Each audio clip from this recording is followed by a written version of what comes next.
बिस्मिल्लाहिर्रहमानिर्रहीम। I am doctor Akhtar working as chest and medical specialist in Burewala and Chichawatni. ये एक नई सीरीज़ है वीडियोस की जिसमें मैं कब्ज़ के बारे में बात करूँगा, कॉन्स्टिपेशन के बारे में बात करूँगा, ये क्यों होती है, इसकी क्या वजूहात हैं और इसका किस तरह से इलाज किया जा सकता है। तो ये इस सिलसिले की पहली वीडियो है और इसमें जो सबसे इम्पॉर्टेंट बात मैं इसमें समझाना चाह रहा हूँ कि एक आम आदमी को कब्ज़ की, कॉन्स्टिपेशन की पहचान नहीं है और ये तकरीबन 90% केसेस में मैं कहूँगा ये ऐसा होता है। तो उसमें याद रखें कि बहुत सारे लोग जो, स्पेशली मैं जिस तरह 90% बोल रहा हूँ तो ये अपने एक्सपीरियंस की बुनियाद पे बोल रहा हूँ और आप भी शायद इसको अप्रिशिएट करेंगे जब आप सुनेंगे या आप कई लोगों से पूछेंगे।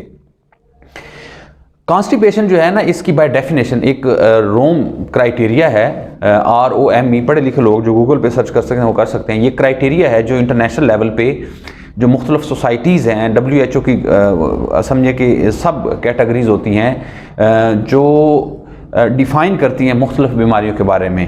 तो आप इस तरह समझिए कि एक दूसरे हिसाब से वर्ल्ड हेल्थ ऑर्गेनाइजेशन जो वर्ल्ड लेवल पे जो एक डिफ़ाइंड एक कॉन्स्टिपेशन के बारे में जो पहचान है या जो क्राइटेरिया है वो इसको हम रोम क्राइटेरिया कहते हैं, ROME। अब इसके हिसाब से आप कब कॉन्स्टिपेशन या कब्ज़ लेबल करते हैं ये बड़ा इंपॉर्टेंट है। वो इसलिए इम्पॉर्टेंट है कि मेजॉरिटी जो हमारे पेशेंट है, मेजॉरिटी में कहूँगा 90%, वो उनको पहचान ना होने की वजह से वो अपने आप को कब्ज़ का पेशेंट समझते हैं। पहचान ना होने की वजह से वो ओवर यूज़ करते हैं मेडिसिन का, मतलब जिनको ज़रूरत नहीं बल्कि मिस यूज़ वर्ड कहना चाहिए मेडिसिन का। और वो फिर उन मेडिसिन के साइड इफ़ेक्ट्स की वजह से उनको ज़्यादा प्रॉब्लम्स हो जाते हैं।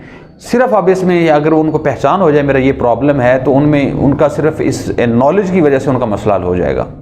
तो अब इसमें मैं आपको बताना चाहूँगा कि हम इसको डिफ़ाइन या वर्ल्ड लेवल पे किस तरह डिफ़ाइन करते हैं कॉन्स्टिपेशन को। अगर आपको इस डेफिनेशन में अगर आप फिट नहीं होते हैं तो आपको कॉन्स्टिपेशन नहीं और आपको किसी किस्म के इलाज की ज़रूरत नहीं और आप मेंटली बिल्कुल रिलैक्स हो जाएँ। अब इसके 4 क्राइटेरियाज़ हैं। पहला क्राइटेरिया ये है कि 7 दिनों में, एक हफ्ते में अगर आपको 3 दिन से कम अगर, यानी 3 दफ़ा से कम अगर स्टूल पास करते हैं या वॉशरूम जाते हैं तो इसका मतलब है आपको कब्ज़ है। दूसरे लफ्ज़ों में 48 घंटों में या कम से कम 2 दिन तक अगर आपको स्टूल नहीं आते तो इट्स ओके। अगर उससे बढ़ जाता है टाइम तो फिर हम उसको कॉन्स्टिपेशन या कब्ज़ कहेंगे। मतलब 1 दिन नहीं है, 2 दिन, क्योंकि मेजॉरिटी ये समझती है कि अगर 1 दिन में अगर आप स्टूल पास नहीं करते या वॉशरूम नहीं जाते तो उसको वो कब्ज़ कहते हैं। ये गलत डेफिनेशन है, ये गलत पहचान है। तो सही पहचान ये है कि अगर आप 48 घंटों में, यानी 48 घंटों से भी ऊपर 4 घंटे कर लें, अगर इस दौरान में अगर आप वॉशरूम चले जाते हैं, आप स्टूल पास कर लेते हैं तो आपको कब्ज़ नहीं है। और अगर आप इस टाइम से आपका बढ़ जाता है तो आपको कब्ज़ है। ये 2 दिनों के लिए है। लेकिन एक हफ्ते में अगर 3 दिन से कम अगर पास करते हैं, 3 दफ़ा से कम करते हैं तो आपको कब्ज़ है। अगर इससे कम है, मतलब 3 दिन 2 दफ़ा आप फॉर एग्जाम्पल पास करते हैं स्टूल, तो इसका मतलब है आपको कब्ज़ है और आपको इलाज की ज़रूरत है। एक तो इसका ये क्राइटेरिया है। और अब इसकी वजह क्या है, इसकी आगे बेसिक वजह भी है। वो ये है कि हमारी जो बड़ी आंत होती है, मैं पहले तफसील से बात कर चुका हूँ। पहले जब हम खाना खाते हैं तो वो मुंह में जाता है, आप उसको चबाते हैं, फिर खुराक वाली नाली में जाता है, आगे स्टमक में जाता है, वहाँ तकरीबन कोई 2 घंटे स्टे करता है। उसकी एक मिक्सर बनती है, वो छोटी आंत में जाती है। छोटी आंत तो तकरीबन 2 घंटे इधर स्टे करता है स्टमक में, 4 घंटे छोटी आंत में ट्रैवल करते हैं और वहाँ पे मुख्तलिफ किस्म की न्यूट्रिएंट्स की एब्जॉर्प्शन होती है जो हमारी बॉडी में इस्तेमाल होते हैं। उसमें कार्बोहाइड्रेट्स, प्रोटीन्स के जो छोटे पार्टिकल्स हैं, जो एनर्जी जैसे प्रोड्यूस होती है, वो इस छोटी आंत के लेवल पे होता है। ये पिछली वीडियो में बात कर चुका हूँ।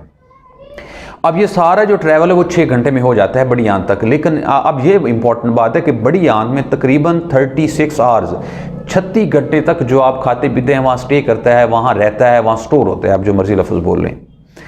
तो इसकी अब ये इसकी बेसिक वजह है कि किस तरह हम इसको लेबल करेंगे। तो इसकी ये बेसिक वजह है कि 36 घंटे चूँकि वहाँ रहते हैं, इसलिए कम से कम अगर 48 घंटे के बाद भी आप स्टूल पास कर लें तो इट्स ओके, इसमें परेशानी की कोई बात नहीं है।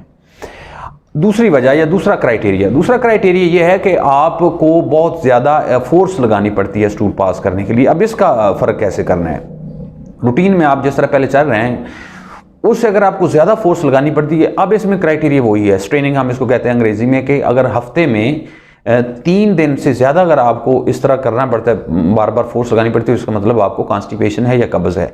अगर उससे कम दफ़ा लगानी पड़ती है तो इट्स ओके, ये एक नॉर्मल फिनोमेना है, इसमें कोई परेशानी की बात नहीं है और इसमें आपने इसको कब्ज़ लेबल नहीं करना। तीसरा क्राइटेरिया इसमें है कि आपके जो स्टूल्स हैं वो बहुत ज़्यादा हार्ड हो जाते हैं, बहुत ज़्यादा सख्त हो जाते हैं, या इस तरह के लोग आके पेशेंट बताते हैं जिस तरह गोलियां बन जाती हैं, इस तरह कर पास करते हैं।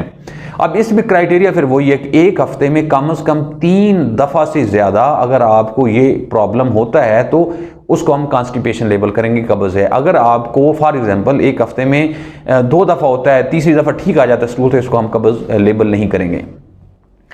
अब इसकी पहचान क्या है? इसकी पहचान ये है, बिल्कुल एग्जाम्पल एक आम आदमी को समझाने के लिए, ताकि उसको हमारे जो डेली बेसिस पे हम जो घर में काम करते हैं, जो हमारा लाइफस्टाइल है, उससे मैं एग्जांपल देने की कोशिश करता हूँ ताकि आम आदमी समझ सके। इसकी एग्जांपल आप इस तरह ले लें, जिस तरह टूथपेस्ट में से आप पेस्ट निकालते हैं तो जिस तरह उसकी कंसिस्टेंसी होती है, कितना वो सख्त होता है या नरम होता है, या उसकी जिस फ्रीक्वेंसी से आता है, अगर ये फ्रीक्वेंसी स्टूल पास करने की है तो ये बिल्कुल नॉर्मल है, आप इससे कंपैरिजन कर सकते हैं। अगर इससे सख्त हो गया है और एक हफ्ते में 3 दफ़ा से ज़्यादा हो गया तो फिर हम इसको कॉन्स्टिपेशन या कब्ज़ लेबल करेंगे। अगर उससे कम है या हफ्ते में फॉर एग्जांपल 2 दफ़ा हो रहा है, 1 दफ़ा नहीं हो रहा, तो इसको हम कॉन्स्टिपेशन या कब्ज़ लेबल नहीं करेंगे। चौथा क्राइटेरिया इसमें है कि आप फॉर एग्जांपल वॉशरूम गए, आपने स्टूल पास किए, लेकिन उसके बावजूद आपको फीलिंग आती है कि अभी प्रॉपर स्टूल पास नहीं कर सके और आप वॉशरूम में बैठे रहते हैं और जोर लगाते रहते हैं। और इसमें फिर आगे वही क्राइटेरिया है कि हफ्ते में अगर 3 दफ़ा इसको इस तरह होता है, ये 3 दफ़ा से ज़्यादा होता है, तो फिर हम आपको कॉन्स्टिपेशन लेबल करेंगे, आपको कब्ज़ है और फिर आपको उसका इलाज करना चाहिए। अगर उससे कम है या हफ्ते में 1 दफ़ा होता है, 2 दफ़ा होता है, 1 दफ़ा ठीक होता है, तो इसमें परेशानी की कोई बात नहीं और इसमें आपको इलाज की भी ज़रूरत नहीं है। अब इसमें अगली बात आ गई कि इसका इलाज क्या है। इसका सिंपल इलाज ये है कि अगर आप इस क्राइटेरिया में फिट होते हैं, आपको कॉन्स्टिपेशन है, फिर तो आप इलाज करवाएं। अगर आप इस कैटेगरी में फिट नहीं होते तो इसका मतलब आपको कॉन्स्टिपेशन नहीं है, तो आपको किसी इलाज की ज़रूरत नहीं है और आपको परेशान होने की भी ज़रूरत नहीं है। आप अपने आप को ये बात समझा सकते हैं कि मेडिकल टर्म्स में आपको कॉन्स्टिपेशन नहीं है। अगर 2 दिन में 1 दफ़ा स्टूल पास कर रहे हैं, इट्स ओके, कोई परेशानी नहीं है। अगर ब्रीफली आखिर में बात करूं कि कॉन्स्टिपेशन क्या होती है, कब्ज़ क्या होती है, तो उसके 4 क्राइटेरियाज हैं अकॉर्डिंग टू WHO गाइडलाइंस, जिसमें रोम क्राइटेरिया मैंने लफ्ज़ बोला है, ROME।